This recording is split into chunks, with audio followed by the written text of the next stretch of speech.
Museum of Fantasy here to do another Star Wars Journey video. As some of you probably know, LPH and I just this past weekend went to Toylanta / Joelanta. We could only go on the last day, but we still went, we filmed it, we had a good time, picked up a couple of things, and one of the things that we picked up, or that I picked up, is a Star Wars piece, hence doing a Star Wars journey. Can you see it? Do you know which item it is on the wall? It's another jumbo figure. It's another large scale figure, and that is the Jawa. And again, commonly it's referred to as the 12-inch series. Obviously, the figures are anything but 12 inches. I think C-3PO is the closest to actually being 12 inches tall. The Jawa is 8 inches. These are essentially 6th scale figures from the time period from 1978. And I got a good price for him. Or I got a good price on him, I should say, since I wasn't selling him, I was buying him. And I asked the vendor, and I was like, hey, do you mind if I take a look at it? Yeah, sure. He didn't expect me to strip it down, because I sure did take it apart. And you should, with these, at least check them out. Even if they look really, really good, like Luke. I kind of pulled Luke apart too, Luke and Han Solo there, because you have to check them, because melt marks are a common problem with these. And so I did. Let me take his gun out of his hand there. That is his blaster. And these are essentially mock-ups of the 18th scale, 1/18th scale figures, the commonly referred to as 3 3/4 inch. And again, most of them are not exactly that size. So I did go ahead, I'm not going to completely strip him down now, but I did go ahead and I took his bandolier off, and I took his robes off and checked him out for melt marks.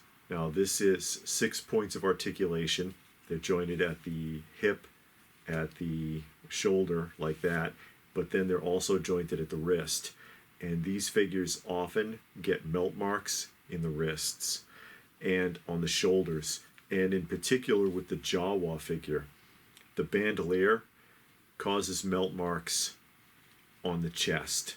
A lot of times kids put the bandolier under the coat, and it will have a bad interaction, the two different types of plastics, and you'll get a crisscross on his chest. And so that's primarily what I was looking for, as well as melt marks in the shoulders. I wanted to make sure there was no melt marks in the shoulders or no degrading with the robe, because sometimes if that melting occurs, it'll burn through the robes and cause them to melt.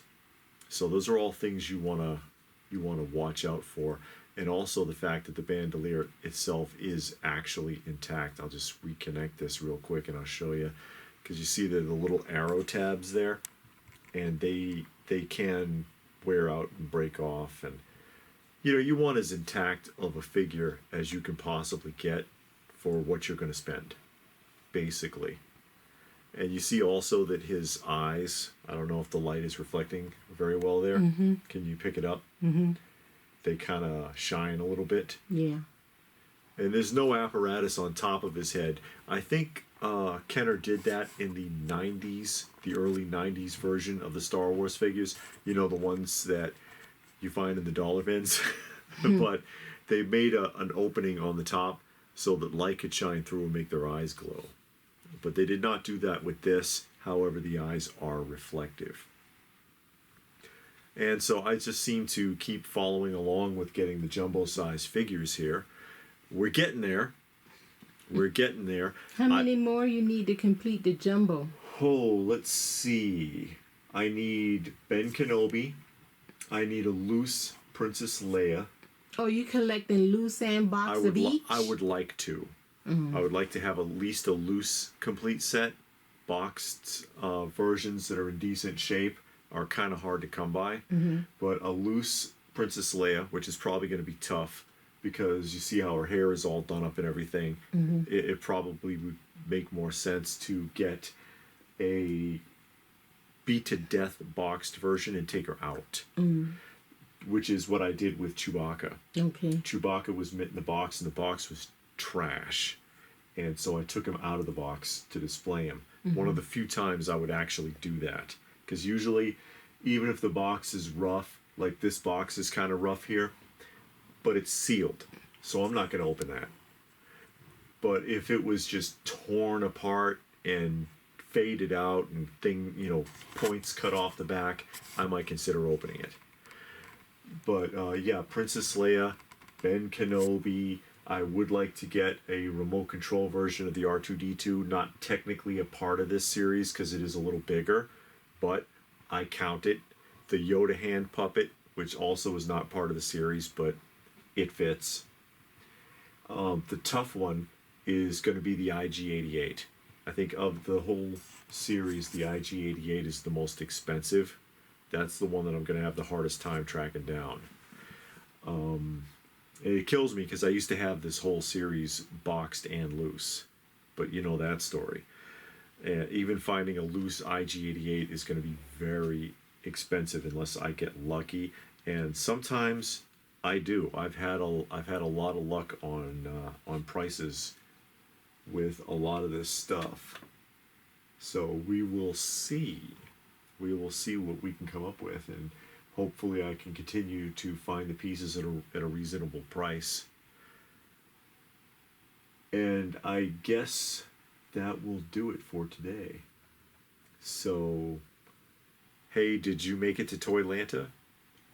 I hope that you did. It was a good show. It was all right. It wasn't as busy as we had expected. On Sunday. On Sunday, because we had heard that it was pretty busy Saturday. But Sunday, because we usually go on Sundays, we didn't see nearly as many people, although prices were kind of up there. Prices were starting to scale up again, and it was harder to find a good deal, but deals were there to be had regardless.